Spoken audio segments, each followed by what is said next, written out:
জ্বালানি তেল আর প্রাকৃতিক গ্যাসের বাজারে নিষেধাজ্ঞা, রুবলের লেনদেন সীমিত করে দেওয়া, বিভিন্ন দেশের রিজার্ভ জব্দ করে রাখা। ইউক্রেনে আগ্রাসন শুরুর পর রাশিয়াকে নানাভাবে কোণঠাসা করতে চেয়েছে ইউরোপীয় ইউনিয়ন আর যুক্তরাষ্ট্র। যদিও এত কিছুর পরও ইউক্রেনে আগ্রাসন বন্ধ তো হচ্ছেই না, সঙ্গে এবার নিজেদের সামরিক সক্ষমতা বাড়াতে যাচ্ছে মার্কিন নেতৃত্বাধীন উত্তর আটলান্টিক সামরিক জোট ন্যাটো। সম্প্রতি নবনির্বাচিত মার্কিন প্রেসিডেন্ট ডোনাল্ড ট্রাম্প জানান, চলমান বৈশ্বিক প্রেক্ষাপটে ন্যাটোর প্রতিটি সদস্য রাষ্ট্রকে সামরিক খাতে ৫% ব্যয় বাড়াতে হবে। যদিও এর ধারে কাছে নেই কোনো দেশ।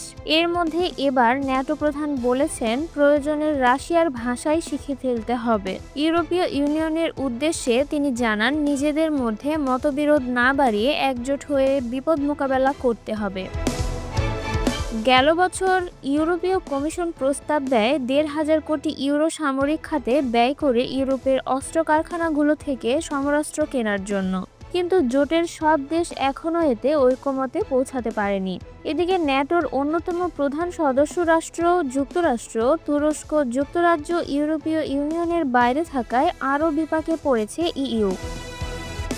এ অবস্থায় অস্ত্র আর সেনা সক্ষমতা বাড়াতে একজোট হয়েছে জার্মানি, পোল্যান্ড, যুক্তরাজ্য, ফ্রান্স ও ইতালি। ২০২২ সালে ইউক্রেনে রাশিয়ার সামরিক আগ্রাসন শুরুর পর থেকেই চাপে আছে ন্যাটো। এমন পরিস্থিতিতে চলতি বছর জুনে নেদারল্যান্ডসের হেগে অনুষ্ঠিত ন্যাটো সম্মেলনে সামরিক খাতে বিনিয়োগ বাড়িয়ে ৩% করার প্রস্তাব দেওয়া হতে পারে, যেখানে ডোনাল্ড ট্রাম্পের নির্দেশনা ৫%। ইইউ এর প্রতিরক্ষা মন্ত্রীরা বলছেন, ইউক্রেনকে সমর্থনের জন্য হলেও সামরিক খাত শক্তিশালী করতে হবে। এ অবস্থায় ডোনাল্ড ট্রাম্প ক্ষমতায় আসার আগেই রুশ জ্বালানি খাতে মার্কিন নিষেধাজ্ঞায় আরও বিপাকে পড়েছে ইউরোপ। বিশ্ববাজারে ঊর্ধ্বমুখী জ্বালানির দর। যদিও হোয়াইট হাউস বলছে, রাশিয়ার জ্বালানি খাতে নিষেধাজ্ঞা দেওয়ার পর থেকেই স্থিতিশীল হচ্ছে এই বাজার। গেল কয়েক বছরের মধ্যে এখনই জ্বালানির দর স্থিতিশীল বলেও দাবি ওয়াশিংটনের। এদিকে এমন টানাপোড়েনের মধ্যেও থেমে নেই রাশিয়া ইউক্রেন সংঘাত। ইউক্রেনের সামরিক বিভিন্ন স্থাপনায় হামলার দাবি করেছে মস্কো। অন্যদিকে রাশিয়ার ড্রোন ভূপাতিত করার দাবি করছে কিয়েভ।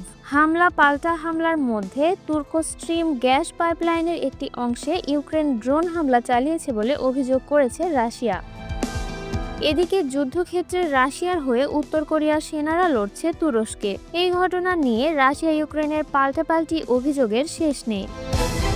এবার দক্ষিণ কোরিয়া আনুষ্ঠানিকভাবে জানিয়েছে, ইউক্রেনে যুদ্ধ করতে গিয়ে উত্তর কোরিয়ার ৩,০০০ সেনা হতাহত হয়েছেন।